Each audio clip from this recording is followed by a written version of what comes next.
إني تبت إليك وإني من المسلمين أولئك الذين نتقبل عنهم أحسن ما عملوا ونتجاوز عن سيئاتهم في أصحاب الجنة وعد الصدق الذي كانوا يوعدون۔ سورۃ الاحقاف کی یہ چند آیات ہیں، آیت نمبر 15، 16 جو کہ میں نے ابھی آپ کے سامنے پڑھی ہیں۔ پچھلے درس میں ہم یہ بات ذکر کر رہے تھے کہ جو لوگ یہ کہیں کہ ہمارا رب اللہ ہے اور پھر اس بات پر وہ استقامت اختیار کریں، اچھی طرح سے جم جائیں، ڈٹ جائیں، ان پر اللہ رب العزت کی بے پایہ رحمتیں ہوتی ہیں، حتیٰ کہ انہیں کسی قسم کا کوئی خوف، کوئی ڈر اور کوئی خطرہ نہیں رہ جاتا۔ اللہ رب العزت نے فرمایا ان الذین قالوا ربنا اللہ، وہ لوگ جنہوں نے کہا کہ ہمارا رب اللہ ہے، ثم استقاموا، اور پھر اس پر استقامت اختیار کی، اس پر ڈٹ گئے، اللہ کے ساتھ اپنی پوری زندگی میں کسی کو شریک نہ ٹھہرایا، فلا خوف علیہم، انہیں کسی قسم کا کوئی خوف نہیں ہوگا، ولا هم یحزنون، اور نہ ہی وہ کسی قسم کا غم کھائیں گے۔ اولئک اصحاب الجنہ، یہ لوگ ہیں جو جنت کے وارث، جنت کے مالک، جنت والے ہیں، خالدین فیہا، جو ہمیشہ جنت میں رہیں گے، جزاء بما کانوا یعملون، اور یہ جزا ہے ان کے اس عمل کی جو وہ دنیا میں کرتے رہے۔ اور یہی بات اللہ رب العزت نے سورۃ فصلت حامیم السجدہ، ہمارے یہاں پاک و ہند میں جو قرآن کریم چھپتے ہیں ان میں عموماً لکھا ہوتا ہے سورۃ حامیم السجدہ، اور یہاں آپ دیکھتے ہیں کہ عربوں میں وہی سورت نمبر 41 قرآن کریم کی کھول کے دیکھیں، ہمارے یہاں حامیم سجدہ اور یہاں فصلت، بات ایک ہی ہے، ایک ہی سورت کے دو نام ہیں۔ جیسا کہ پہلے ایک دفعہ مجھے یاد ہے کہ کئی سورتوں کے نام میں نے ذکر کیے تھے، ہمارے یہاں سورۃ اللہب ہے، تبت یدا ابی لہب وتب، اور یہاں لکھتے ہیں سورۃ المسد، ہمارے یہاں سورۃ الفاتحہ ہے، اور کچھ لوگ کہتے ہیں سورۃ الحمد۔ اس طرح ایک ہی سورت کے دو نام ہونا یہ کوئی انوکھی بات نہیں ہے، موجود ہے، اور اسی سورت سے ہی کسی نہ کسی لفظ کی وجہ سے یہ نام معروف ہوتے ہیں۔ سورہ حامیم سجدہ میں اللہ رب العزت نے آیت نمبر 30 میں فرمایا ان الذین قالوا ربنا اللہ، وہ لوگ جنہوں نے کہا کہ ہمارا رب اللہ ہے، ثم استقاموا، اور پھر اس پر ڈٹ گئے، ہمیشہ اس پر قائم رہے، استقامت اختیار کی، تتنزل علیہم الملائکہ، ان پر اللہ کے فرشتے نازل ہوتے ہیں۔ اندازہ کریں کہ اگر توحید پر آ جائے اور توحید پر ڈٹ جائے، یہ نہیں کہ کہا میرا رب اللہ ہے اور پھر ادھر ادھر بھی دھکے کھاتا پھرے، سرکاروں، مزاروں، درباروں کی مٹی چارتا پھرے، اگر کہے کہ میرا رب اللہ ہے پھر اس پر جم جائے، اس پر ڈٹ جائے، اللہ رب العزت اسے اتنا قرب، اتنا اعلیٰ مقام عطا کرتا ہے۔ اللہ کا فرمان ہے تتنزل علیہم الملائکہ، اس پر اللہ کے فرشتے نازل ہوتے ہیں۔ فرشتوں کا نزول یہ تو ضروری نہیں ہے کہ ہمیں نظر بھی آئیں، فرشتے نازل ہوئے کئی مواقع پر، اور کبھی کبھی کہیں کہیں کسی کو کوئی نظر آیا، اور کہیں کہیں کسی کی آواز سننے میں آئی۔ صحیح مسلم میں حدیث ہے، غزوہ بدر کے موقع پر نبی اکرم صلی اللہ علیہ وسلم فرماتے ہیں کہ میں نے آواز سنی، اقدم یا حیزوم، اقدم، جبرائیل علیہ السلام کہہ رہے ہیں اقدم یا حیزوم، کسی فرشتے کا نام لیا کہ بڑھو اور اس دشمن اسلام کو پکڑو، اسے کاٹو، اور نبی صلی اللہ علیہ وسلم کا فرشتے کو دیکھ لینا یہ ممکن تھا، لیکن ہم عام حالت میں دیکھ پائیں یہ ہمارے لیے ممکن نہیں، لیکن اللہ کے فرشتوں کا نزول یقیناً ہوتا ہے۔ اگر ہم یہ نہ مانیں تو ہمیں اس آیت کا انکار کرنا پڑے گا، اور قرآن کریم کی آیات کا انکار مسلمان مومن تو نہیں کرتے۔ اللہ نے فرمایا تتنزل علیہم الملائکہ، ایمان لانے اور ایمان پر ثابت قدم رہنے والوں پر اللہ کے فرشتے نازل ہوتے ہیں۔ جنگ لگی ہوئی ہو دشمنان اسلام کے ساتھ، معرکہ حق و باطل جاری ہو، اور مسلمان جو کہ مٹھی بھر ہوں، تھوڑے سے ہوں، کافروں کے بہت بڑے لشکر کے مقابلے میں جم کر لڑ رہے ہوں، دل میں پورا سکون و اطمینان ہو تو سمجھو کہ اللہ کے فرشتے موجود ہیں۔ اللہ کے فرشتوں کی مدد مسلمانوں کے ساتھ موجود ہے، یہ اس بات کی دلیل ہے کہ تھوڑے ہونے کے باوجود دلوں میں مکمل سکون حاصل ہے۔ اور پھر اللہ کے فرشتوں کے نازل ہونے کی دلیل یہ بھی ہے، اللہ رب العزت نے فرمایا تتنزل علیہم الملائکہ، ان پر فرشتے نازل ہوتے ہیں اور کیا کہتے ہیں؟ اللہ تخافوا ولا تحزنوا، کسی قسم کا خوف نہ کھاؤ اور کسی قسم کا غم نہ لو، وابشروا بالجنہ، اور جنت کی بشارت پاؤ، انہیں جنت کی بشارت دیتے ہیں۔ فرشتوں کا مسلمان کی، مومن کی عام زندگی میں اس پر قلبی سکون و اطمینان اور سکینت کی شکل میں نزول، اور جب آدمی مرنے کے قریب ہوتا ہے تو اس وقت بھی فرشتے موجود ہوتے ہیں، اور فرشتے اس وقت بھی اسے آگے یہ دلیری دیتے ہیں کہ اب کسی قسم کا کوئی غم اور کوئی خوف تمہیں نہیں ہے، جو چھوٹ جائیں گے ان کا تمہیں کوئی غم کرنے کی ضرورت نہیں، اور آگے کیا ہونے والا ہے تمہیں کوئی خوف کھانے کی ضرورت نہیں ہے، تمہارے لیے اللہ رب العزت نے جنت کا وعدہ کر رکھا ہے۔ فرمایا وہ فرشتے آگے کہتے ہیں اللہ تخافوا، کہ تم کوئی خوف نہ کھاؤ، ولا تحزنوا، اور کسی قسم کا کوئی غم نہ کرو، وابشروا بالجنہ، اور تمہارے لیے جنت کی بشارت ہے۔ عام زندگی میں فرشتوں کا نزول، موت کے وقت فرشتوں کا نزول، اور مرنے والے مومن کو ان کا یہ بشارت دینا کہ تمہارے لیے اللہ نے جنت تیار کر رکھی ہے، یہی وہ وجوہات ہیں کہ نبی صلی اللہ علیہ وسلم فرماتے ہیں کافر کی موت، ظالم کی موت کیسے آتی ہے؟ جیسے باریک کپڑا کسی کانٹے دار جھاڑی پہ ڈال کر ایک کنارے سے کھینچا جائے تو وہ تار تار ہو جاتا ہے، ریشہ ریشہ ہو جاتا ہے، اسی طرح برے آدمی کی موت آتی ہے۔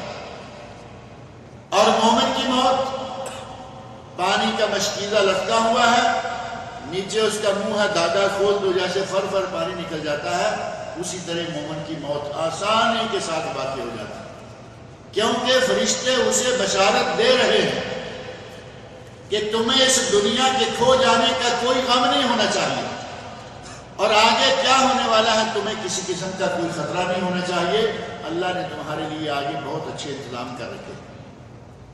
بندہ آسانی کے ساتھ اس دنیا سے رخصت لے لیتا ہے، اور پھر محشر کے میدان میں بھی فرشتوں کا بندے پر نزول ہے کہ فرشتے انہیں کہتے ہیں کہ یہ محشر کا میدان ہے، بڑی ہولناکیاں، بڑے خطرات، بڑی پریشانیاں، لیکن اہل ایمان کو اللہ تعالیٰ فرشتوں کے ذریعے یہ بشارت دے دیتا ہے کہ گھبرانے والی کوئی بات نہیں، گویا کہ قبر سے لے کر، بلکہ بستر مرگ سے لے کر قبر تک، قبر سے لے کر حشر تک، اور حشر سے لے کر حساب و کتاب میزان تک اللہ کے فرشتوں کا اس کے ساتھ ساتھ قائم رہتا ہے۔ اور فرشتے ان بندوں کو خوشخبری دیتے رہتے ہیں اور کہتے ہیں وَأَبْشِرُوا بِالْجَنَّةِ الَّتِي كُنْتُمْ تُوعَدُونَ، تمہیں جو وعدہ اللہ رب العزت نے دیا تھا اس وعدے کے مطابق ہم تمہیں جنت کی بشارت دیتے ہیں۔ اب جنت ظاہر ہے کہ اس دنیا میں تو نہیں، جنت تو مرنے کے بعد ہی ملنے والی ہے۔ مومن کی روح آسانی کے ساتھ پرواز کر جاتی ہے اور وہ کہتے ہیں نحن اولیاؤکم فی الحیات الدنیا وفی الآخرہ، ہم تمہارے دوست ہیں اس دنیا کی زندگی میں بھی اور آخرت کی زندگی میں بھی۔ اللہ رب العزت اپنے بندوں کا دوست، اللہ کے فرشتے اس کے بندوں کے دوست، اور دنیا میں بھی آخرت میں بھی، اور ساتھ ہے وَلَكُمْ فِيهَا مَا تَشْتَهِي أَنفُسُكُمْ، جنت میں اللہ تمہیں ہر وہ چیز دے گا جس کی طرف تمہارا جی چاہے، جو چیز بھی چاہو گے اللہ تمہیں وہ عطا کرے گا۔ وَلَكُمْ فِيهَا مَا تَدَّعُونَ، اور جو کچھ تم مانگو گے وہ تمہیں مل جائے گا، جو کچھ مانگو گے جنت میں تمہیں مل جائے گا۔ نُزُلًا مِّن غَفُورٍ رَحِيمٍ، یہ غفور و رحیم ذات الہی کی طرف سے تمہاری ضیافت و میزبانی، تم اللہ کے مہمان ہوگے، اللہ تمہارا میزبان ہوگا، اور اللہ رب العزت کی تمام نعمتیں مہمانوں کی ضیافت کا سامان ہوگا۔ اللہ نے فرمایا تمہیں جو چاہو گے ملے گا، اور دوسرے مقام پر فرمایا ما تشتہیہ الانفس، انسانوں کے اہل جنت کے دل جو بھی طلب کریں گے اللہ نے دے گا۔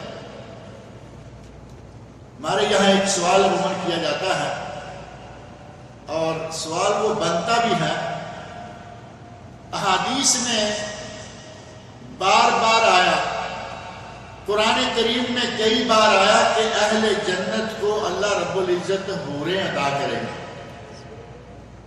اب ظاہر ہے کہ یہ تو مردوں کے لیے ہے، اہل جنت مردوں کو اللہ نیک پاک باز بیویاں حوروں کی شکل میں دے گا۔ کبھی کبھی کہیں کہیں خواتین کی طرف سے سوال آتا ہے کہ یہ مردوں ہی کے لیے ہے، خواتین کے لیے کیا ہے؟ سوال معقول ہے بالکل کہ مردوں کی یہاں بھی بیویاں ہیں، جنت میں ان کی نیک بیویاں بھی ساتھ ہوں گی اور اللہ حوریں بھی دے گا، تو عورتوں کو وہاں جنت میں اللہ کیا دے گا؟ اس آیت میں اس بات کا جواب موجود ہے کہ عورت جنت میں جو چاہے گی اللہ اسے دے گا، عورتیں جو چاہیں گی۔ اللہ نے مطلق فرمایا لَكُمْ فِيهَا مَا تَشْتَهِي أَنفُسُكُمْ، اے مومنو، اے ایمان والو، تمہارے لیے جنت میں ہر وہ چیز ہوگی جو تمہارے نفس چاہیں گے۔ عورت کا نفس کیا چاہے گا؟ جو چاہے گا اللہ اسے دے گا۔ یہاں دنیا میں بھی عورت کو اللہ رب العزت نے حیا کے لحاظ سے ایک خاص مقام دیا ہوا ہے۔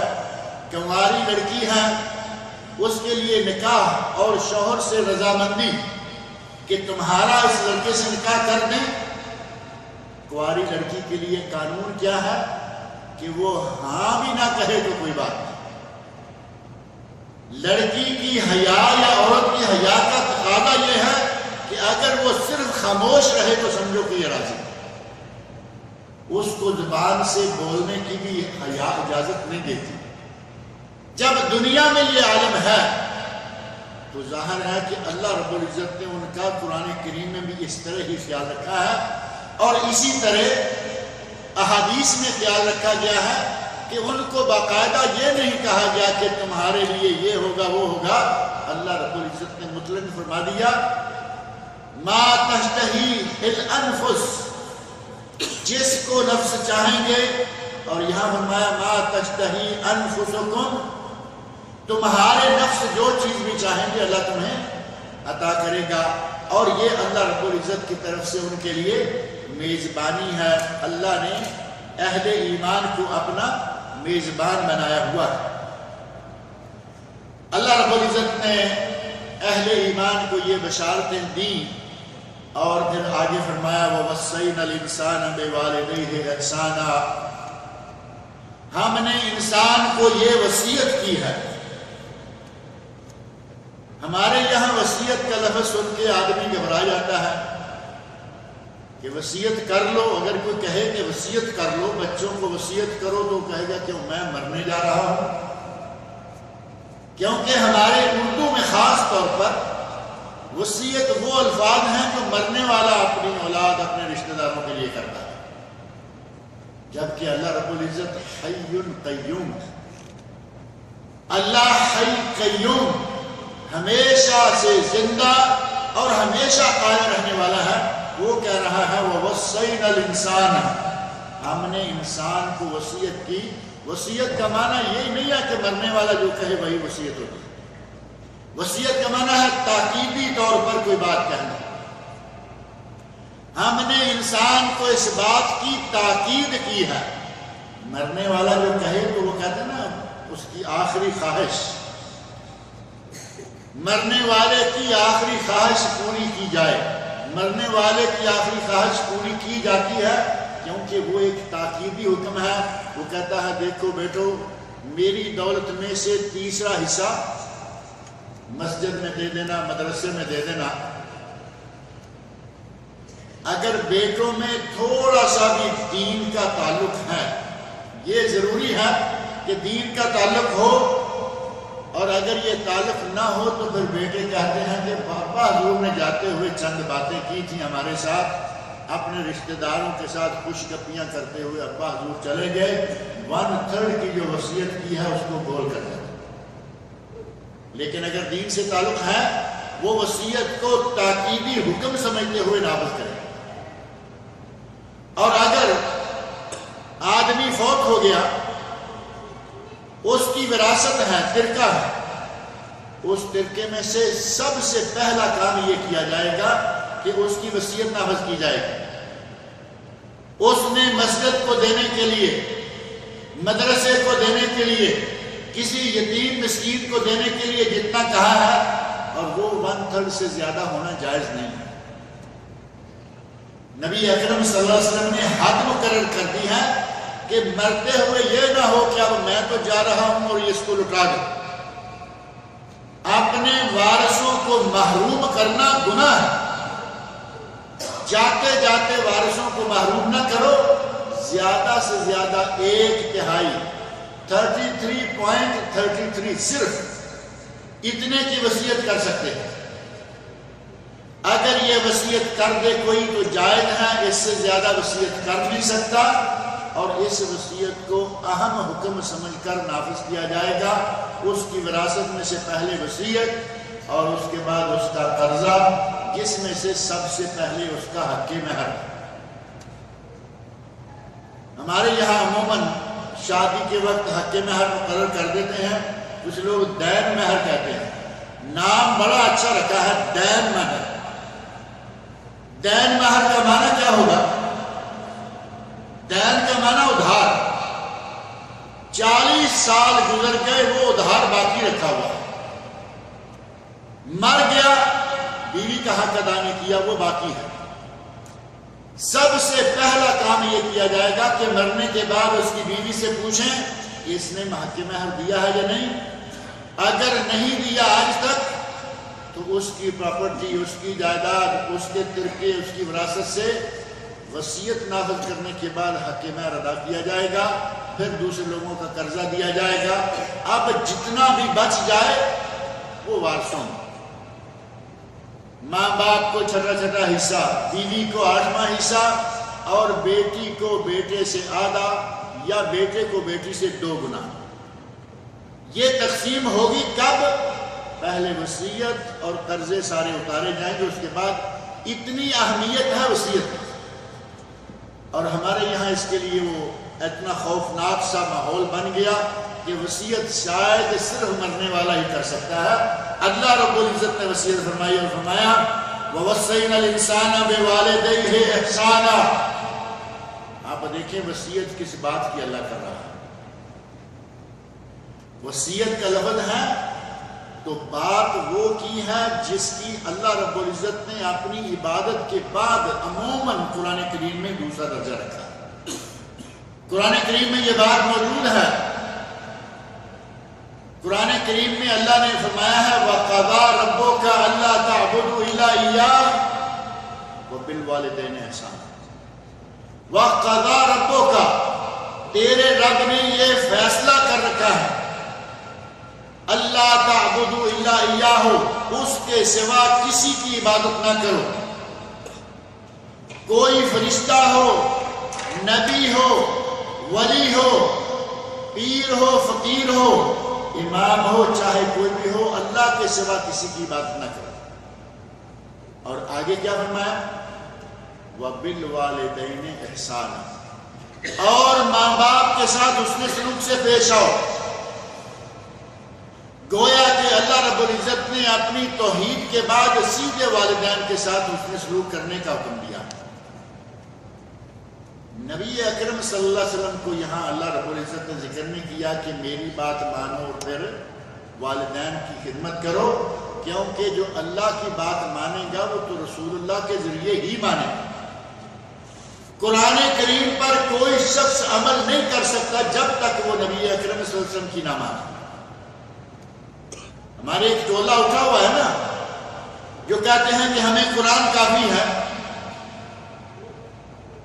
اپنے آپ کو اہل قرآن کہلواتے ہیں، منکرین حدیث نہیں کہلواتے، جبکہ وہ منکرین حدیث ہیں، منکرین سنت ہیں، اور کہتے ہیں کہ ہمیں قرآن کافی ہے، یہ حدیث ہے، یہ تاریخ ہے، یہ فلاں ہے، یہ فلاں ہے. پہلی بات ان سے یہ پوچھا جائے کہ یہ قرآن تمہیں کس نے دیا ہے؟ ابھی آج کا منکر حدیث، اسے پوچھا جائے کہ یہ قرآن تمہارے پاس کہاں سے آیا، اسے بالآخر یہ ماننا ہی پڑے گا کہ یہ صحابہ کرام سے تابعین کے پاس، تابعین سے تبع تابعین کے پاس، اور آہستہ آہستہ میرے پاس. قرآن کریم بھی اسی طرح آیا جس طرح کی حدیث ہمارے پاس آئی. لیکن جس طرح اللہ رب العزت نے قرآن کریم کے لیے حفاظت کی ذمہ داری خود اٹھائی ہوئی ہے، اسی طرح اللہ رب العزت نے اپنے نبی کی سنت اور اپنے نبی کے ارشادات کو محفوظ رکھنے کے لیے بندے پیدا کر رکھے ہیں. انہوں نے چھان پھٹک کر ہر چیز بتا دی ہے کہ یہ ہمارے نبی کا ارشاد ہے اور یہ ہمارے نبی کا ارشاد نہیں. جب تک قرآن کو، جب تک نبی صلی اللہ علیہ وسلم کے فرمان کو سامنے نہ رکھیں گے قرآن کو سمجھا نہیں جا سکتا. اللہ نے فرمایا میرے سوا کسی کی عبادت نہ کرو اور اپنے والدین کی اطاعت کرو. اطاعت کرو، حسن سلوک سے پیش آؤ. اما یبلغن عندک الکبر احدہما او کلاہما، اگر تم میں سے کوئی، تمہارے پاس، تم میں سے کسی کے والدین دونوں، او احدہما، یا دونوں میں سے کوئی ایک بڑھاپے کو پہنچ جائے، کوئی بلکہ بے شمار خوش نصیب ہے کہ ان کے سامنے ان کے والدین بڑھاپے میں ہوتے ہیں. بے شمار، بہت کم ہوتے ہیں کہ کسی کا والد پہلے فوت ہو گیا، اس نے اس کا بڑھاپا نہیں دیکھا، کسی کی ماں پہلے فوت ہو گئی، اس نے اس کا بڑھاپا نہیں دیکھا. اللہ نے دونوں طرح کے حالات ذکر فرما دیے. اما یبلغن عندک الکبر احدہما او کلاہما، کسی کے سامنے اس کے والدین بوڑھے ہوں یا ان میں سے کوئی ایک بوڑھا ہو، فلا تقل لہما اف، انہیں اف تک نہ کہو. گالی نکالنا، انہیں ڈانٹنا ڈپٹنا، انہیں برا بھلا کہنا. بلکہ کچھ بد نصیب تو وہ ہیں جو والدین میں سے کسی کو مارتے بھی ہیں. مارنا، گالیاں دینا، ڈانٹنا یہ تو دور کی بات ہے. اللہ رب العزت فرما رہے ہیں فلا تقل لہما اف، انہیں اف تک نہ کہو. اور اف کیا ہے؟ ہمارے یہاں یہ تو بڑا معلوم ہے نا، اف کیا کر دیا، اف کیا کر رہے ہو. والدین سے کچھ بھی سرزد ہو جائے، اللہ نے فرمایا ان کو کسی حال میں بھی اف تک نہ کرو. اور ان کے لیے اپنے بازوؤں کو، اپنے آپ کو جھکا کے رکھو، اور ان کے لیے ہمیشہ یہ دعا مانگتے رہو رب ارحمہما کما ربیانی صغیرا. اے اللہ جس طرح مجھ پر انہوں نے میرے بچپن میں رحم کھایا، رحم و کرم سے، شفقت و پیار سے مجھے انہوں نے پالا، اے اللہ اب تو ان پر رحم و کرم فرما۔ یہ کہنے کا اللہ رب العزت نے حکم دیا والدین کے لیے، نہ یہ کہ ان کے لیے برا بھلا اور یہ اور وہ کیا جائے۔ اللہ رب العزت نے وصیت تاکید کی، کس بات کی؟ کہ میری عبادت کے، میرے سوا کسی کی عبادت نہ کرو اور اپنے والدین کے ساتھ حسن سلوک کرو۔ وَوَصَّيْنَا الْإِنسَانَ بِوَالِدَيْهِ إِحْسَانًا، ہم نے انسان کو یہ وصیت کی کہ وہ اپنے والدین کے ساتھ حسن سلوک سے پیش آئے۔ حَمَلَتْهُ أُمُّهُ كُرْهًا وَوَضَعَتْهُ كُرْهًا، اس کی ماں نے اسے بڑی تکلیف کے ساتھ حمل کی حالت میں رکھا اور بڑی تکلیف کے ساتھ اسے جنم دیا۔ ماں، بچے کی ماں بچے کی ولادت بلکہ اس کے حمل سے لے کر جیسے ہی پریگننسی ہوئی، ماں کو تکلیف پر تکلیف شروع ہو جاتی ہے اور اس کی تکلیف روز بروز بڑھتے چلی جاتی ہے۔ جیسے جیسے حمل کا وزن بڑھتا ہے ویسے ویسے ماں کی تکلیف بڑھتی ہے، اس کا بوجھ بڑھتا ہے۔ اللہ رب العزت نے فرمایا کہ تمہیں حملتہ امہ کرہن، انسان کی ماں نے اسے حمل کی حالت میں تکلیف کے ساتھ رکھا، ووضعتہ کرہا، اور تکلیف کے ساتھ ہی اسے جنم دیا۔ ڈلیوری کے وقت عورت کو جو تکلیف ہوتی ہے کسی سے پوشیدہ نہیں ہے۔ اللہ رب العزت نے عورت کے لیے یہ مقام اسی لیے خاص کر دیا۔ نبی صلی اللہ علیہ وسلم کا ارشاد صحیح احادیث میں موجود ہے، صحابی کہتے ہیں من احق بحسن صحبتی یا رسول اللہ، اے اللہ کے رسول میرے حسن سلوک کا سب سے زیادہ مستحق کون ہے؟ تو نبی اکرم صلی اللہ علیہ وسلم نے ارشاد فرمایا امک، تیرے حسن سلوک کا سب سے پہلا حقدار تیری ماں ہے۔ صحابی نے فرمایا ان کے بعد؟ فرمایا امک، تیری ماں۔ تیسرا سوال کر دیا ان کے بعد؟ نبی اکرم صلی اللہ علیہ وسلم نے تیسری مرتبہ بھی فرمایا امک، تیری ماں۔ اور صحابی بھی مسلسل چل رہے ہیں، پوچھتے رہے، سوال کرتے رہے۔ چوتھی مرتبہ کو پوچھا یا رسول اللہ ماں کے بعد؟ تو فرمایا ابوک، پھر تیرا باپ۔ اور باپ کو نبی صلی اللہ علیہ وسلم نے چوتھے درجے پہ ذکر کیا ہے۔ تمہارے حسن سلوک کے دونوں مستحق ہیں، ماں بھی اور باپ بھی۔ قرآن کریم کہہ رہا ہے، قرآن کریم کہہ رہا ہے دونوں میں سے کوئی ایک یا دونوں تمہارے سامنے بڑھاپے کی عمر کو پہنچ جائے، ان کے ساتھ حسن سلوک کرو، انہیں اف تک نہ کہو، ان کے سامنے نرم ہو کے رہو اور ان کے لیے رحمت کی دعائیں مانگتے رہو۔ یہ دونوں کے لیے حکم ہے۔ لیکن حسن سلوک کی باری آئے، تعامل کی باری آئے، تعاون کی باری آئے، تو سب سے زیادہ حق ماں کا بیان کیا۔ اور یہ آیت ہمیں بتا رہی ہے کہ ماں کا یہ زیادہ سے زیادہ حق کیوں ہے۔ حمل کے 9 مہینے مائیں مسلسل تکلیف میں رہتی۔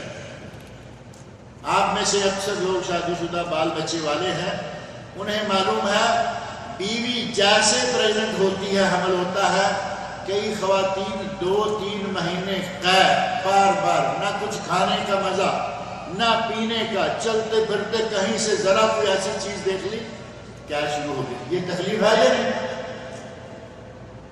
اور پھر پیٹ میں بچہ روز بروز بڑھ رہا ہے، جنین کا وزن بڑھ رہا ہے، ماں کی روز بروز تکلیف بڑھتی چلی جاتی ہے۔ یہ ہے ایام حمل، اور یہ ایام حمل تھوڑے سے نہیں، ایام حمل عموماً 9 مہینے۔ آپ اندازہ کریں چند دنوں کی بات ہو، 9 مہینے مسلسل ماں اپنے بچے کے لیے یہ تکلیف برداشت کرتی ہے۔ اور انتہائی جان جوخم کا معاملہ ہے ڈیلیوری، اور کئی خواتین کی موت واقع ہو جاتی ہے ڈلیوری کے ایام۔ نبی صلی اللہ علیہ وسلم نے فرمایا اگر کوئی عورت بچے کو جنم دیتے ہوئے، مسلمان عورت بچے کو جنم دینے کے دوران فوت ہو جائے تو وہ شہید ہے۔ آپ اندازہ کریں کہ کتنی تکلیف ہوگی، گویا کہ اپنی جان پر عورت کھیلتی ہے بچے کو جنم دینے کے لیے، جس طرح شہید جان پر کھیلتا ہے، شہید اپنی جان پیش کرتا ہے اللہ کے حضور، ماں بھی اس وقت جان پر کھیل کر بچے کو جنم دیتی ہے، اور پھر یہی معاملہ ختم نہیں ہو جاتا۔ 3 مرتبہ امک امک امک کہنے کے پیچھے دیکھیں کتنا عرصہ ہے۔ بچے کو جنم دے دیا، ایام نفاس تکلیف کے ساتھ گزار لیے، ایام وہ ختم ہو گئے، اب دودھ پلانے کی باری ہے اور ماں کے بچے کو تربیت دینے کی باری ہے۔ اس میں بھی سب سے زیادہ ہاتھ باپ کا، ماں کا۔ باپ کا تو بعض امور میں کوئی حصہ ہی نہیں ہوتا، حمل میں باپ کا کوئی حصہ نہیں۔ ٹھیک ہے بچے کی ماں کی روزی روٹی کا انتظام اللہ کے بعد وہ کر رہا ہے، ڈلیوری میں باپ کا کوئی حصہ نہیں، اور دودھ پلانے میں باپ کا کوئی حصہ نہیں۔ اگر کہیں کہ تربیت دونوں کرتے ہیں بالکل صحیح ہے، لیکن جو حصہ ماں کو حاصل ہے وہ باپ کو حاصل نہیں۔ آج الحمدللہ حالات بہت اچھے ہو گئے ہیں، بچوں کو مائیں پیدا ہوتے ہی پیمپر پہنانا شروع کر دیتی ہیں، خود بھی صاف بچہ بھی صاف۔ پہلے کچھ وقت گزرے ہیں، بلکہ پہلے زمانے گزرے ہیں، یہ پیمپر وغیرہ نہیں تھے، بچہ رات کو پیشاب کر دیتا ہے اور ماں اس گیلی جگہ سے بچے کو اٹھا کے صاف جگہ پہ ڈالتی ہے، کسی طرح بھی کپڑے کو الٹا سیدھا کر کے اس جگہ خود ہو جاتی ہے، بچے کو تکلیف نہ ہو، ماں خود تکلیف برداشت کرتی ہے۔ اللہ رب العزت نے یہ مقام ایسے نہیں دیا، اور یہ بچہ کتنے سالوں تک، بعض بچے 3 4 5 سالوں تک سوتے میں پیشاب کرتے رہتے ہیں۔ اب پیمپر نہیں تھا، 3 4 5 سال کا بچہ پیشاب کرے گا تو کہاں جائے گا؟ ماں کے پاس ہویا ہوا، اور پھر تربیت میں شب و روز اس کو کھلانا، اپنے منہ کا نوالا ماں اپنے بیٹے کو دے رہی ہے۔ چھوٹے بچوں کو پالتے وقت ماں کا عالم دیکھیں، خود نہیں کھا رہی بیٹے کو کھلا رہی، اتفاق سے گھر میں تھوڑا سا پھل موجود ہے، ماں نہیں کھائے گی، اسے کاٹ کے باریک کر کے بیٹے کے منہ میں ڈالے گی کہ بیٹا کھا لے میری خیر۔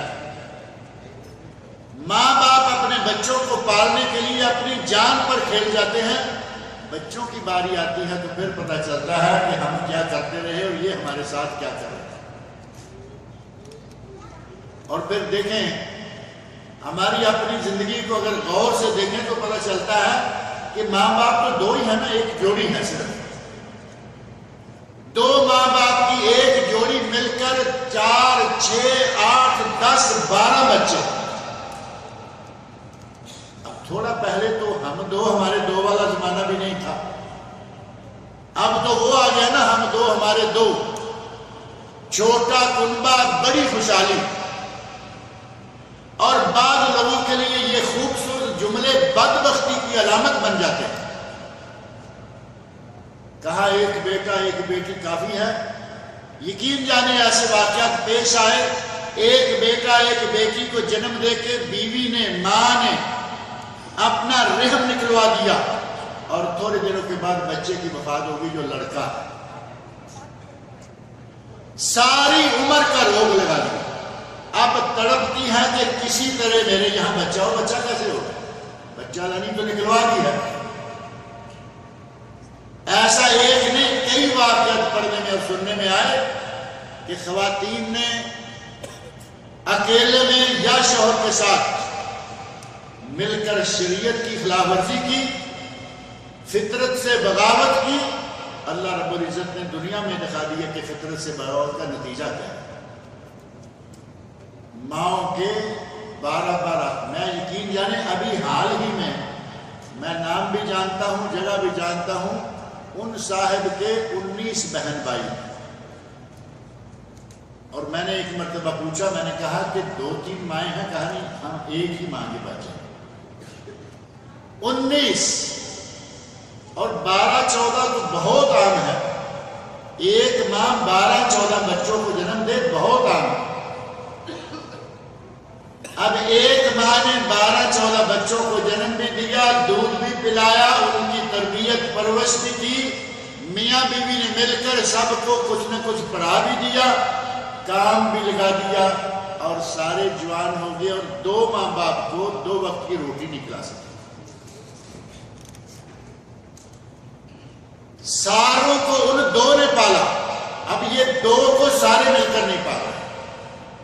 کبھی کبھی یہ عجیب سی مثالیں سن کر دیکھ کر تعجب آتا ہے۔ یا مسجدیں دیکھ لیں،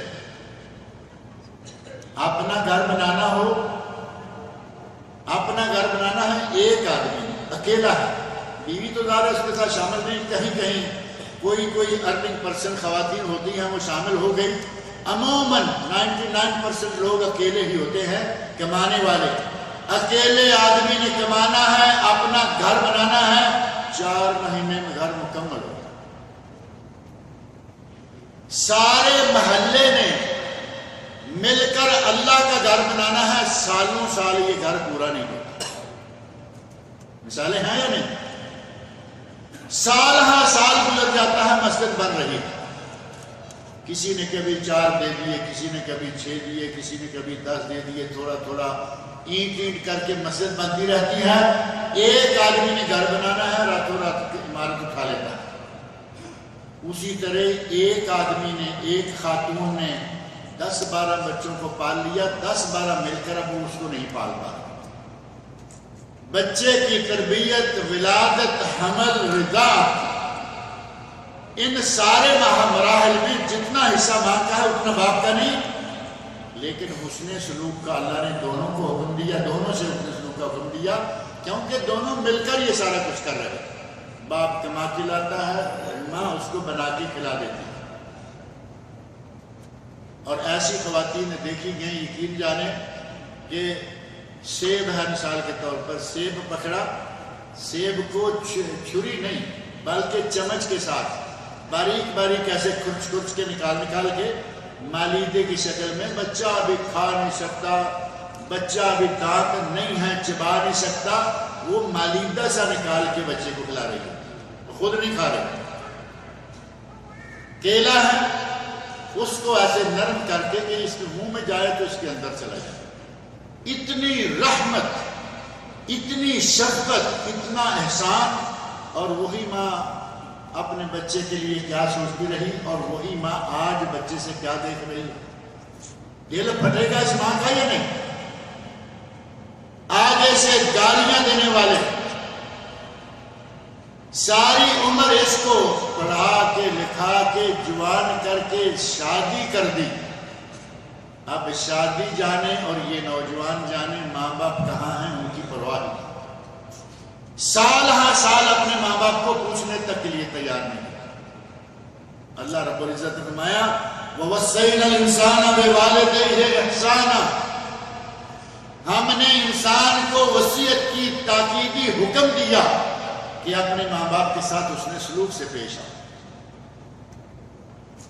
ماں کو اللہ رب العزت نے یہ مقام انہی مشقتوں کی وجہ سے دیا ہے، فرمایا حملتہ امہ کرہا ووضعتہ کرہا، حمل کی حالت میں مشقتیں اٹھا کے 9 مہینے گزارے، ووضعتہ کرہا، اور وضع حمل ڈلیوری بچے کو جنم دینا وہ بھی بہت مشقت کے ساتھ ہوا۔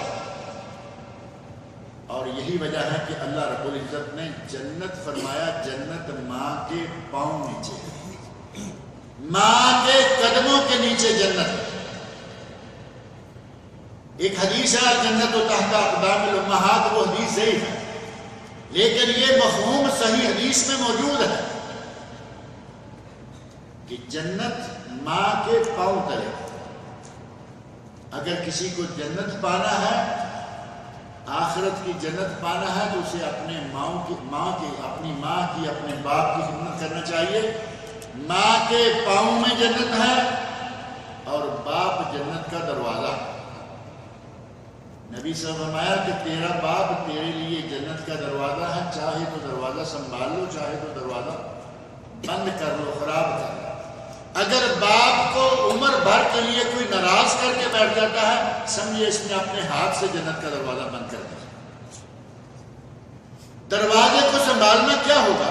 باپ کو سنبھالو، باپ کی خدمت کرو، اس کے ساتھ حسن سلوک سے پیش آؤ، جنت تمہاری. اور اگر باپ ناراض ہے اور ناراض چھوڑا ہوا ٹھیک ہے، ناراض ہے تو ناراض رہو، خود کماتے ہیں خود کھاتے ہیں، اس آدمی نے اپنی جنت کا دروازہ اپنے ہاتھ سے بند کر دیا. ایک لطیفہ ہی ہے اور بڑی اچھی بات ہے. کہتے ہیں کہ آخرت کی جنت چاہیے تو ماں کی خدمت کرو، ماں کو راضی رکھو. آخرت کی جنت چاہیے تو ماں کو راضی رکھو. دنیا کو جنت بنانا ہے تو بچے کی ماں کو راضی رکھو. کیا خیال ہے جملے کے بارے میں؟ بالکل صحیح بات ہے. اگر آپ نے دنیا میں اپنے گھر کو جنت بنانا ہے تو میاں بیوی خوش رہو. اگر بیوی کو ناراض رکھیں گے تو آپ کی دنیا جنت نہیں رہے گی. ٹائم تو پاس ہو جائے گا کیونکہ عورت ہے، لیکن جو سکون بیوی سے حاصل ہونا چاہیے وہ حاصل نہیں ہوگا. گھر کے اندر جو سکون میاں بیوی کو میسر ہونا چاہیے وہ نہیں، وہ ناپید ہوگا. آخرت کی جنت جو ہمیشہ کی جنت ہے وہ ماں کے ذریعے، اور دنیا کی جو تھوڑی سی ہے یہ بھی جنت بنا سکتا ہے آدمی. ماں باپ کی خدمت کرتا رہے، بیوی کو راضی رکھے. خواتین کو آپ دیکھیں ہر جگہ بہت مقام حاصل ہے. ماں ہے تو پاؤں نیچے جنت. اگر زندگی خوشگوار گزارنی ہے تو بیوی کے ساتھ حسن سلوک. اللہ نے فرمایا وَحَمْلُهُ وَفِصَالُهُ 30 شَهْرًا. بچے کو ماں حمل کی حالت میں اور دودھ پلانے کی حالت میں 30 مہینے 30 شہرن 30 مہینے مصروف رہتی ہے، مشقت میں رہتی ہے. اب یہ 30 مہینے ہیں یہاں کہ حمل اور رضاعت، پریگننسی اور دودھ پلانے کی شیر خارگی کی عمر، یہ ہے 30 مہینے. اور قرآن کریم میں اللہ رب العزت نے دیگر مقامات پر دودھ پلانے کی عمر جو ہے وہ مقرر فرما دی کہ مائیں کتنا عرصہ اپنے بچوں کو دودھ پلائیں. اس سلسلہ میں اللہ رب العزت نے قرآن کریم میں فرمایا ہے یُرْضِعْنَ أَوْلَادَهُنَّ حَوْلَيْنِ كَامِلَيْنِ لِمَنْ أَرَادَ أَن يُتِمَّ الرَّضَاعَةَ.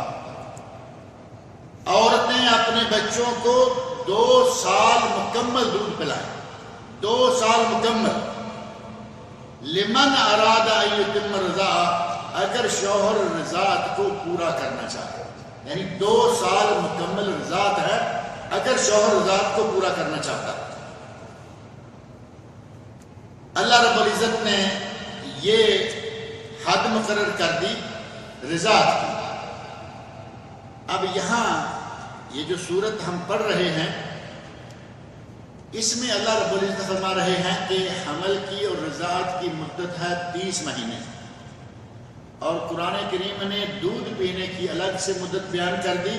اور وہ کتنی بیان فرمائی؟ یہ ہے سورۃ البقرہ آیت نمبر 233. فرمایا والوالدات یرضعن اولادهن حولین کاملین لمن اراد ان یتم الرضاعہ. مائیں اپنے بچوں کو مسلسل مکمل 2 سال دودھ پلائیں، لیکن یہ 2 سال دودھ پلانا فرض نہیں. لمن اراد ان یتم الرضاعہ، اگر شوہر 2 سال مکمل کروانا چاہتا ہے تو ٹھیک ہے. کم رکھنا چاہتے ہیں میاں بیوی اپنی مرضی سے 6 مہینے کے بعد سال کے بعد دودھ چھڑا دیتے ہیں، ان کی مرضی. ایک ہے میاں بیوی کی رضامندی کے ساتھ کام، اور ایک ہے آج کل فیشن سے متاثر ہو کر بچے کو دودھ پلایا ہی نہیں. ڈلیوری ہوئی ہاسپٹل میں، 2-3-4 دن انہوں نے فیڈر لگا دیا. اب پکا ہی فیڈر لگایا، کیونکہ کچھ سہیلیوں نے بتا رکھا تھا کہ بچے کو خود فیڈنگ نہیں کرانا، کیونکہ اس سے آدمی کا جسم جو ہے وہ ایسا اور ویسا ہو جاتا ہے. اگر جوانی کو، صحت، تندرستی کو، یہ اور وہ کو، اور اپنے شباب کو بحال رکھنا ہے تو بچے کو دودھ نہ پلاؤ. بچے کو فیڈر لگا دیا اور خود آزاد ہو. یہ ایک بہت بڑا فیکٹر ہے اس معاملہ میں کہ بچے ماں باپ کے نافرمان کیوں آ رہے ہیں. اس میں ایک وجہ یہ بھی ہے کہ بچہ ماں کا دودھ نہیں پیتا، ماں سے جو شفقت اسے حاصل ہونی چاہیے وہ نہیں ہوتی. وہ شفقت اسے گائے کے دودھ سے مل رہی ہے.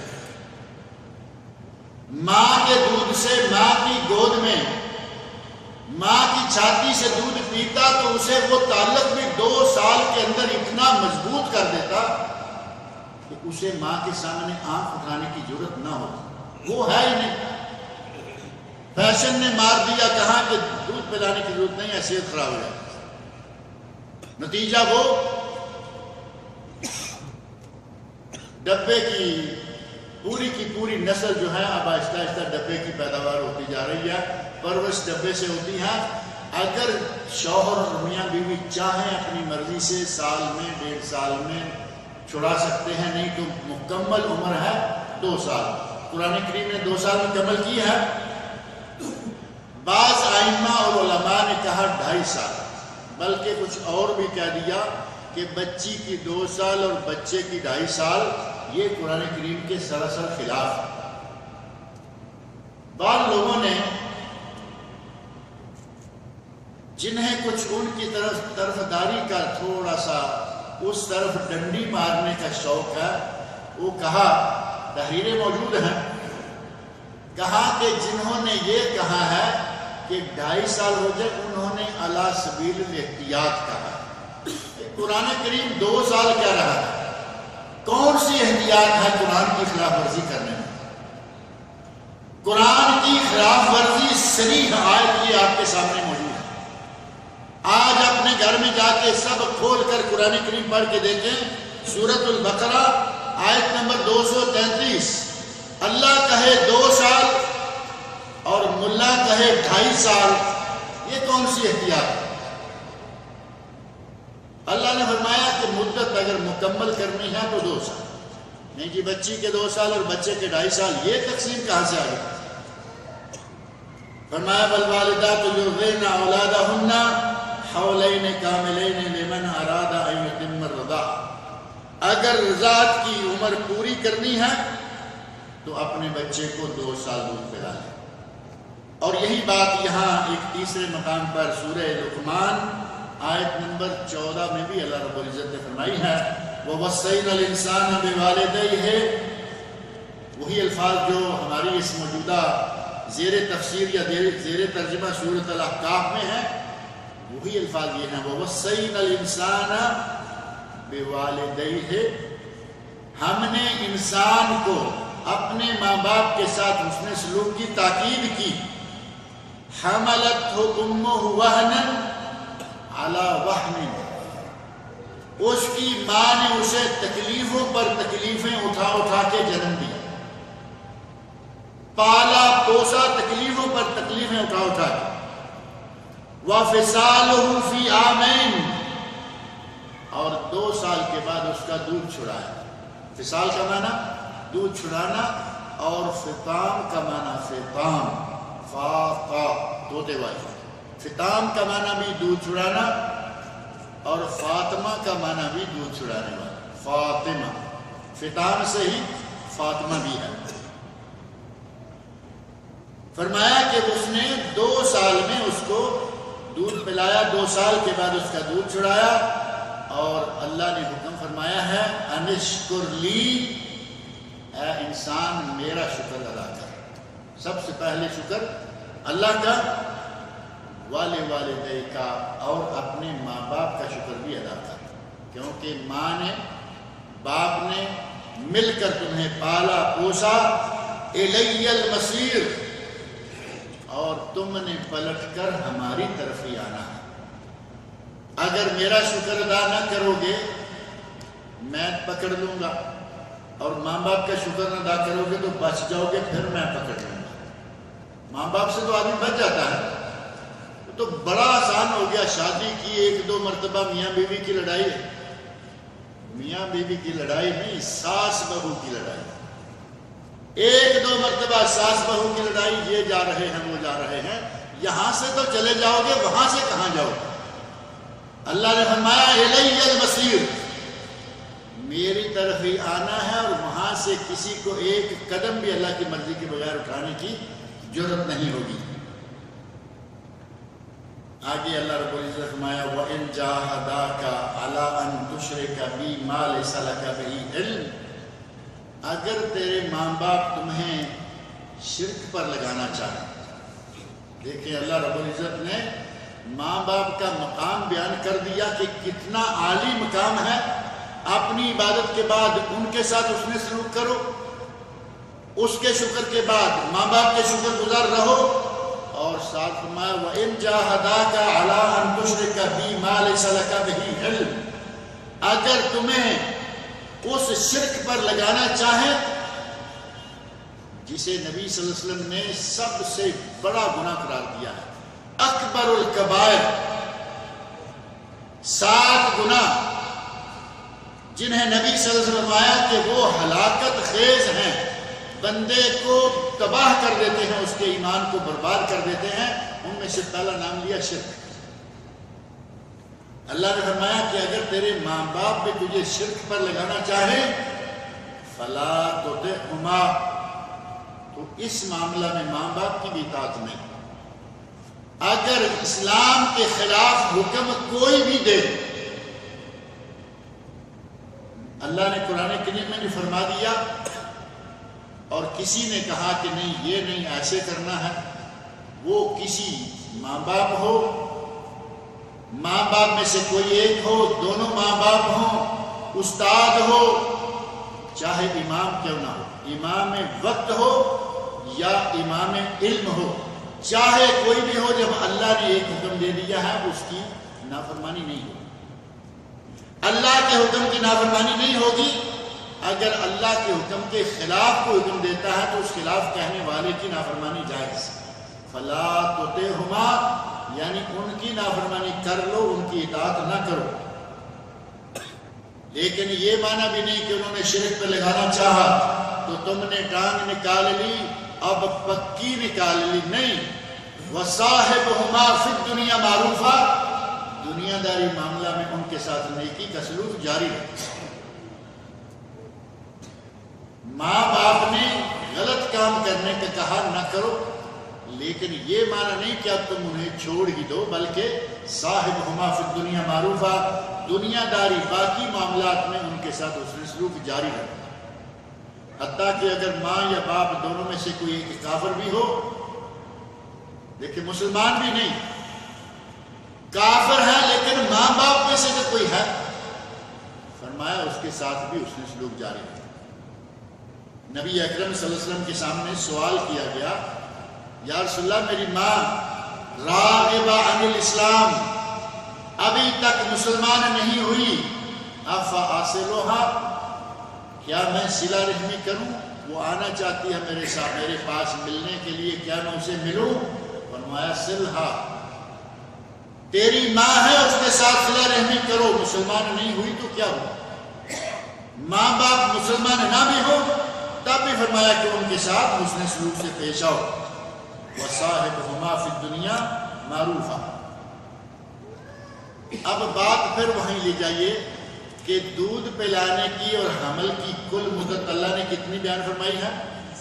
2 جگہوں پہ 2 سال دودھ پلانے کی، اور ٹوٹل مدت دودھ پلانے کی اور حمل کی 30 مہینے۔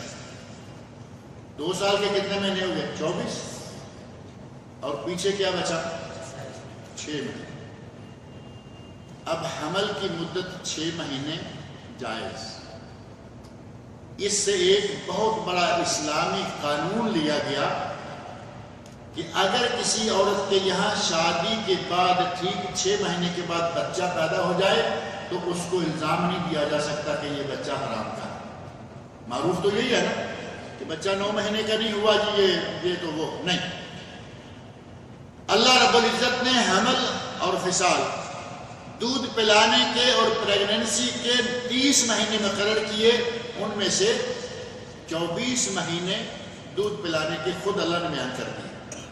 6 مہینے بچتے ہیں، لہذا اگر کوئی 6 مہینے کے بعد عورت بچے کو جنم دے دے وہ اپنے باپ کا شمار کیا جائے گا، اپنے باپ کی طرف منسوب ہوگا اور حلال شمار ہوگا، اس کو حرام نہیں کہا جا سکتا. اور اگر 7 مہینے کا ہو پھر اور اچھا ہے، 8 کا ہو اور اچھا ہے، 9 کا ہو تو مکمل ہو گیا. 9 مہینے تو مکمل ہو گیا. 7 کا بچہ عموماً بچ جاتا ہے اور سننے میں آیا ہے کہ 8 کا نہیں بچتا، حالانکہ اس کو 1 مہینہ زیادہ ملا ہے. یہ قدرت کے اپنے معاملات ہیں. عموماً 7 کا، ہمارے یہاں ستمایا کہتے ہیں نا، جو ذرا چھوٹا نظر آئے نا قد میں بھی کہیں گے کیا تو ستمایا ہے، یعنی کہیں تو 7 مہینے کے بعد تو نہیں پیدا ہو گیا. ستمائے بچے جو ہیں عموماً کہتے ہیں کہ بچ جاتے ہیں، اور 8ویں کا نہیں بچتا. اللہ رب العزت نے 6 سے بیان فرما دیا کہ 6 مہینے کے بعد بچہ پیدا ہو جائے تو بھی بچ سکتا ہے، تندرست و توانا بھی. آج تو ڈاکٹر صاحب لوگ بڑے بڑے حالات میں بچوں کو جنم جو دیتے ہیں، عجیب و غریب حالات میں ڈاکٹر لوگ ان کو سنبھال کے جیسے ماں کے پیٹ میں ہی ہے، باہر ہی اتنے انتظامات ہو گئے.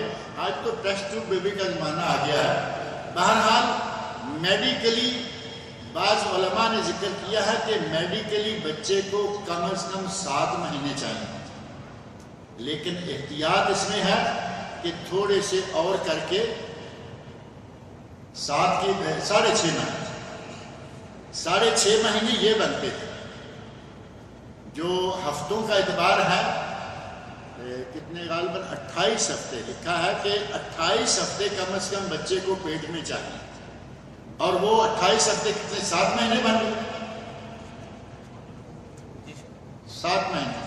لیکن ہر مہینہ چونکہ 30 کا نہیں ہوتا، کوئی 29 ہے کوئی 30 ہے، تو اللہ رب العزت نے جو سب احتیاطوں کے اندر آتا تھا زمانہ وہ ذکر کر دیا کہ اگر 6 مہینے کا بچہ بھی پیدا ہو جائے تو وہ بچہ حلال ہے، ماں کو الزام نہیں دیا جا سکتا، اور وہ بچہ نسب کے اعتبار سے باپ کی طرح منسوب ہوگا اور باپ کی وراثت میں سے حصہ لے گا.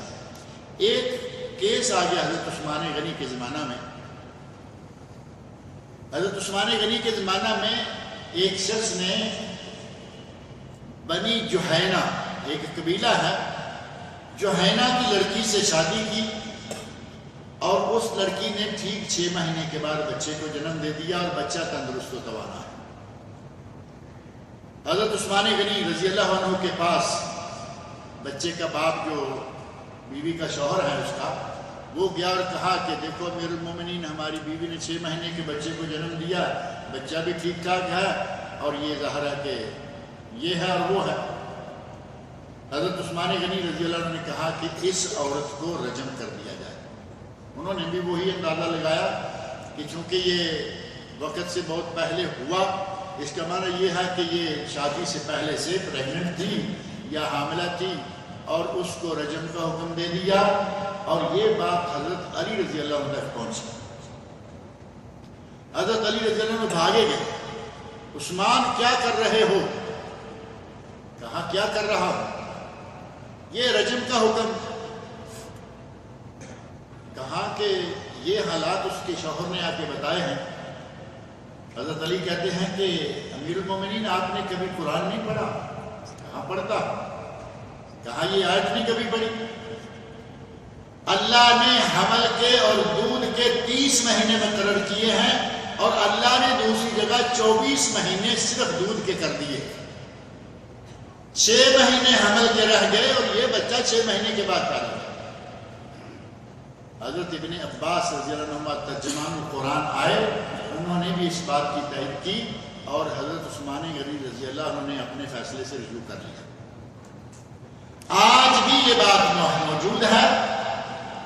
ہمارے یہاں تو الزام لگانا بہت ہی آسان ہے نا، چند دن کا آگا پیچھا ہوا تو حساب کتاب نکالنا شروع کر دیا کسی پر اتنا بڑا الزام لگانے کے لیے بہت سوچ سمجھ سے کام لینا چاہیے۔ اللہ نے 6 مہینے کے بعد بچہ پیدا ہو جائے، اسے ماں کا بچہ، یہ بندہ جب 40 سال کا ہو گیا تو اپنے رب سے دعائیں کرتا ہے اور کہتا ہے رب اوزعنی ان اشکر نعمتک التی انعمت علی وعلی والدی، اے اللہ مجھے یہ توفیق دے کہ میں تیرا شکر ادا کروں، تیری نعمتوں کا شکر ادا کروں جو کہ تو نے مجھ پر کی اور میرے والدین پر کی۔ اے اللہ مجھے اپنے شکر کرنے کا اور میرے والدین کے شکر کرنے کا موقع دے، توفیق دے۔ وَأَنْ أَعْمَلَ صَالِحًا تَرْضَاهُ، اور یہ توفیق دے کہ میں وہ نیک عمل کروں جو تجھے راضی کرے، یعنی تیری رضا کے مطابق میں نیک عمل کروں۔ وَأَصْلِحْ لِي فِي ذُرِّيَّتِي، اور میری اولاد کو نیک کر دے، ٹھیک کر دے۔ انی تبت الیک، میں تیری طرف تائب ہوتا ہوں۔ وانی من المسلمین، اور میں مسلمانوں میں سے ہوں، تیرا فرما بردار۔ یہ دعا کے الفاظ ہیں۔ بندہ اپنے 40 سال کی عمر کو جا کے اپنے رب سے یہ دعا کرے۔ بندہ 40 سال کا ہو کر یہ دعا کرتا ہے، اور 40 سال کا ذکر اللہ رب العزت نے اسپیشل کیا۔ بعض اہل علم نے یہ بات ذکر کی ہے کہ جتنے بھی انبیاء، بعض مفسرین نے بھی لکھا، حتیٰ کہ امام شوکانی رحمۃ اللہ علیہ کی فتح القدیر میں یہ بات موجود ہے کہ اللہ رب العزت نے جتنے بھی انبیاء بھیجے ہیں ان کی مبعوث کرنے کی عمر جو ہے عموماً 40 سال۔ جو بھی نبی آیا اس نے نبوت کا دعویٰ 40 سال کے اوپر۔ ہمارے نبی صلی اللہ علیہ وسلم کا معروف ہے 40 سال کے بعد پہلے انبیاء کا اسی طرح آ جا کے ایک آدھ مثال ایسی ملتی ہے اور وہ بالکل ہی انوکھی ہے، اور جو انوکھی مثال ہے ان کی ولادت بھی انوکھی، ان کی نبوت کا اعلان بھی انوکھے وقت میں، اور وہ ہیں عیسیٰ علیہ السلام۔ ولادت بھی انوکھی، باپ ہی نہیں ہے، اور اعلان انوکھا پہلے دن ہی کہتے ہیں انی عبداللہ۔ ولادت کے پہلے دن انی عبداللہ آتانی الکتاب وجعلنی نبیا، میں اللہ کا بندہ ہوں، اللہ نے مجھے کتاب دی ہے اور مجھے نبی بنایا۔ یہ ایک انوکھا واقعہ ہے، ورنہ اکثر انبیاء کرام 40 سال کی عمر میں جا کے نبی ہوئے۔ 40 سال کے بعد بندے کو سنبھل جانا چاہیے۔ میرا خیال ہے 40 سال کے بعد جوانی ڈلنا شروع ہو جاتی ہے، لیکن ہمارے یہاں تو کہتے ہیں کہ 50 سال کی جا کے تو آدمی صحیح سنبھلتا ہے۔ 50 کا کہاں سنبھلتا ہے، 40 سال میں آ کر قواعد عقل جو ہیں وہ مکمل ہو جاتا ہے۔ یعنی اس سے پہلے تھوڑا بہت آدمی میں شوریدہ پن، دماغ میں جوانی، دماغ میں دیوانہ پن، جوانی دیوانی 40 سال، 40 کا جا کے آدمی پھر عقلی اعتبار سے بھی مکمل ہو جاتا ہے۔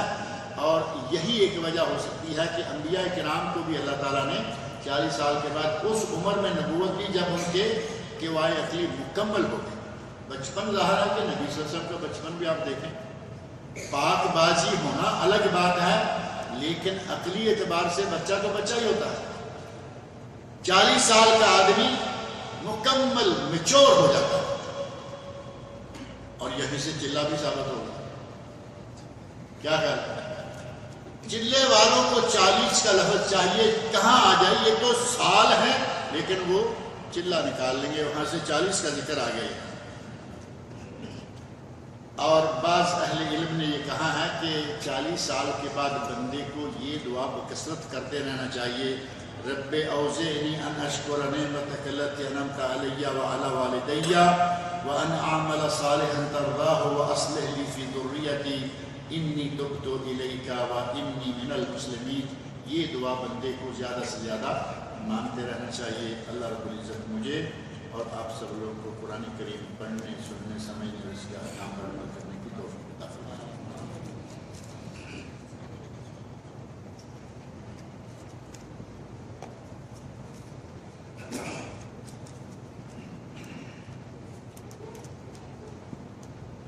کہتے ہیں کہ فرشتے کے نازل ہونے کا مطلب کیا ہے اور اس سے فائدہ کیا پہنچتا ہے؟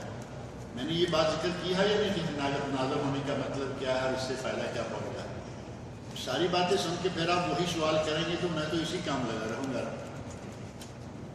اللہ رب العزت کے فرشتے کے نزول کا پہلی بات یہ میں نے ذکر کیا ہے کہ ہمیں پتہ چلنا بھی ضروری نہیں ہے کہ ہم دیکھیں کہ نازل ہو رہا ہے میرے دل میں اطمینان، دل میں سکون، سکینت، یہ اور میدان جنگ، عالم میدان جنگ کا ہو اور دل میں سکینت ہو، سمجھیں کہ اللہ رب العزت کی طرف سے یہ مدد نازل ہوئی ہے، فرشتوں کا نزول ہوگا، اور ساتھ ہی ان کے نازل ہونے پر دنیا میں سکینت، موت کے وقت خوشی، راحت، کوئی غم نہیں، کوئی خوف نہیں، محشر کے میدان میں سکون، اطمینان، کوئی غم نہیں، خوف نہیں، اور جب جنت کی خوشخبری ساتھ مل گئی اور فائدہ آپ کو کیا چاہیے؟ یہ سارے فائدے تو ان کے نازل ہونے پر ہی حاصل ہو رہے ہیں۔ میرے ایک دوست کے بھائی کڈنی کی بیماری میں ہیں، دعا کیجئے کہ اللہ رب العزت ان کو شفائے کاملہ و عاجلہ عطا فرمائے۔ صدقہ کرنے سے بیماریاں ٹھیک ہو جاتی ہیں۔ وہ صدقہ کیا جانور کا کرنا چاہیے یا روپے پیسے کا؟ جس کو جو بھی توفیق ہو وہ صدقہ کرے، جانور کا صدقہ کریں، کوئی حرج نہیں، روپے پیسے کا کریں، کوئی حرج نہیں۔ لیکن ایک بات میں ان دنوں کئی مرتبہ کہہ چکا ہوں، کہتا رہتا ہوں کہ آج بہت سے علاقے ایسے ہیں کہ جہاں بوٹی کی نہیں روٹی کی ضرورت ہے۔ بوٹی تو ہے نا تعیشات میں سے مل گئی تو الحمدللہ، جن لوگوں کو روٹی نہیں مل رہی آپ ان کے گھر میں جا کے 1 کلو گوشت دے آئیں گے، وہ کیا کریں؟ روٹی تو ہے نہیں۔ بھوکے مرتے آدمی کو آپ گوشت کھلانے کی بجائے جا کے دانے دیں، آٹا دیں، دال لے کے دیں، وہ زیادہ مفید ہوگا بجائے اس کے کہ آپ اس کو گوشت پہنچا دیں۔ لہذا صرف بکرے کے پیچھے نہ لگے رہیں، وہ تو ذبح ہونا ہی ہونا ہے۔ کہتے ہیں بکرے کی ماں کب تک خیر منائے گی، وہ تو ذبح ہونا ہی ہونا ہے۔ لیکن یہ دیکھیں کہ کس علاقے میں کون سی ضرورت ہے، اس پہ خرچ کریں۔ مسجد ہے، مسجد میں کوئی کام کرنے والا ہے اور آپ بکرا خرید کے مالداروں کو دے دیا، اکٹھا کر کے مالداروں کو کھلا دیا، ہو بھائی ہم نے منت مانی، یہ صدقہ ہے پہلے نمبر پر، اس میں مالدار آتے ہی نہیں۔ فقیر آپ تلاش نہیں کر پائیں گے۔ مسجد میں خرچ کریں، مدرسہ میں خرچ کریں، کسی اچھی جگہ پہ خرچ کریں۔ 3 دن پہلے کہتے ہیں کہ میرے تایا کا انتقال ہو گیا ہے، دعا کریں اللہ رب العزت ان کے تایا کی مغفرت فرمائے، ان کی بشری کوتاہیوں کو اللہ تعالیٰ معاف کرے، اللہ تعالیٰ ان کو جنت الفردوس میں اعلیٰ مقام عطا فرمائے۔ میں نے پچھلے دنوں ذکر کیا تھا کہ ہمارے بڑے بھائی بیمار ہیں، پر فالج کا اٹیک ہوا، آنکھوں پہ بھی اثر ہو گیا ہے، اور مجھے کل پتہ چلا ہے کہ وہ اب زیر علاج ہیں۔ دعا فرمائیے کہ اللہ رب العزت انہیں بھی شفائے کاملہ عاجلہ عطا فرمائے، اور بھی جو مسلمان بیمار ہیں اللہ تعالیٰ تمام بیماروں کو شفائے کاملہ عاجلہ عطا فرمائے۔ کہتے ہیں ہمارے ایک ساتھی کا ایکسیڈنٹ ہوا تھا، وہ ICU میں ہے، دعا کیجئے کہ اللہ رب العزت اسے بھی شفائے کاملہ عاجلہ عطا فرمائے۔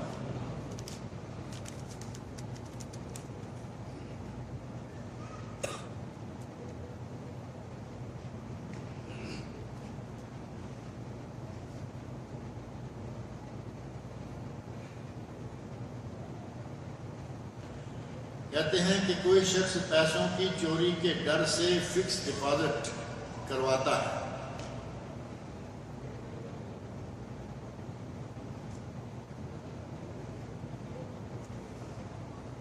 اور اس سے جو اس کو ربا ملتا ہے یعنی سود ملتا ہے وہ کسی ادارے کو دیتا ہے، کسی ادارے کو دیتا ہے۔ اب ادارے والا جو ہے وہ قرآن کریم پر آ رہا ہے، آپ اندازہ کیجئے کہ یہاں یہ پیسہ لگے گا۔ ادارہ ہے تحفیظ القرآن کا، اور آپ جا کے پیسے حرام، خالص پیور حرام، جس کے حرام ہونے میں کسی مسلمان مذہب کا کوئی اختلاف نہیں، وہ پیسے قرآن کی تعلیم پہ دے کے آگے، اس ادارے کو دے کے آگے جس ادارے میں اسلامی تعلیمات پڑھائی جا رہی ہیں۔ ادارے کو خاص کرے، ادارہ ہے بھوکے ننگے بھوکے مرتے لوگوں کا تعاون کرنے والا، اسے دیں گے تو جائز ہے۔ اس طرح کے دوسرے ادارے جو ہیں ان میں یہ پیسہ نہیں دیا جا سکتا، کیونکہ اس سود کا مصرف، پہلی بات یہ ہے کہ آپ نے چوری کے ڈر سے یہ فکس ڈپازٹ کیوں کرایا ہے؟ اور بھی بہت سارے ڈپازٹ ہیں.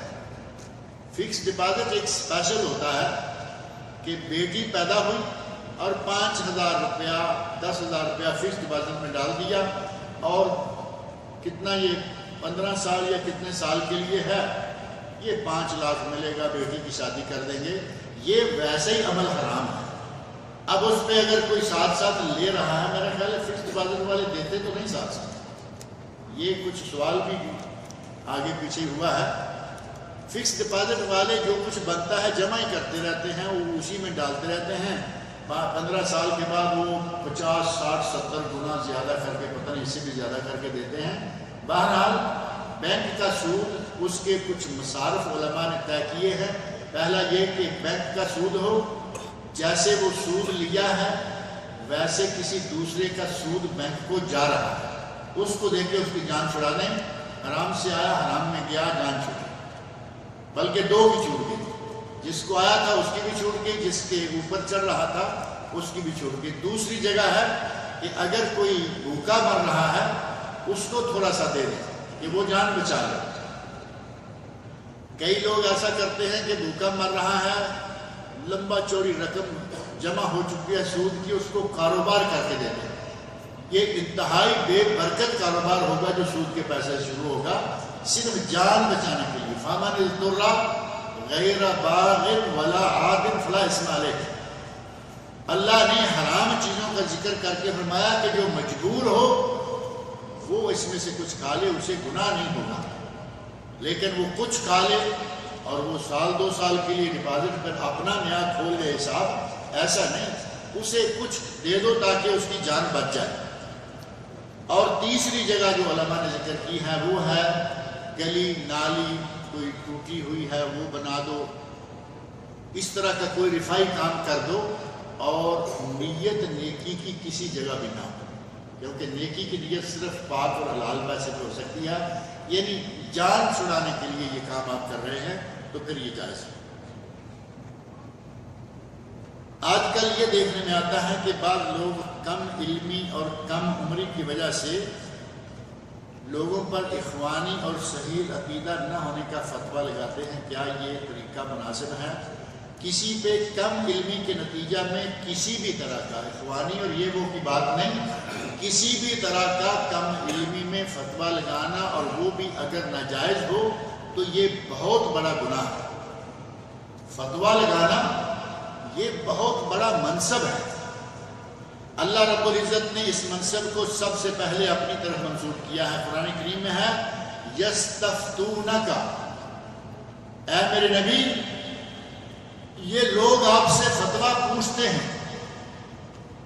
اور آگے اللہ نے کیا فرمایا ہے؟ قُلِ اللَّهُ يُفْتِيكُمْ، اے میرے نبی کہہ دیجئے اللہ تمہیں فتویٰ دے رہا ہے. جو کام اللہ کر رہا ہے اس کے بعد اللہ کے بندے کرتے ہیں. انتہائی شرف والا بہت بڑا کام ہے، بغیر علم کے کرے، اپنے آپ کو خواہ ایسے دلدل میں پھینک رہا ہے جس سے نکلنا مشکل ہو جائے گا. عالم آدمی علی وجہ البصیرت قرآن و سنت کے دلائل کی روشنی میں کوئی فتویٰ دے تو بات ہوگی. اور یہ جو آج کل تو ویسے میں کئی مرتبہ کہتا ہوں ہر بندہ مفتی ہے، بقالے والا مفتی، ٹیکسی والا مفتی، لانڈری والا مفتی. حج کا موسم ہو مکہ چلے جائیے، ٹیکسی والے سارے فتویٰ دیں گے. نہیں جی وہاں سے مسجد عائشہ جاؤ، احرام باندھ کے آ جاؤ، تم نہیں باندھ کے آئے تو کیا ہوا؟ یہ اپنی جگہ مفتی ہے، اس کو 10 ریال 20 ریال آئیں گے مسجد عائشہ جانے آنے کے، اس کا اسی کے حساب سے فتویٰ چل رہا ہے. کسی ہوٹل پہ روٹی لینے کے لیے جائیے، بات کیجئے میں ایسے آیا، وہ اندر سے آپ کو فتویٰ دے دیں. ان مفتیوں کے ساتھ آپ چلیں گے تو پھر ایسے فتوے آتے رہیں گے. اللہ تعالیٰ مجھے اور آپ سب لوگ کرے گا.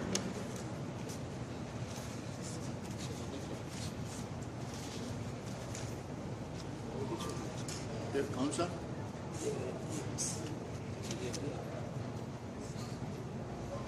ایک سوال بند کر دیا، چلے یہ دونوں رکھ لیتے ہیں اگلی مرتبہ.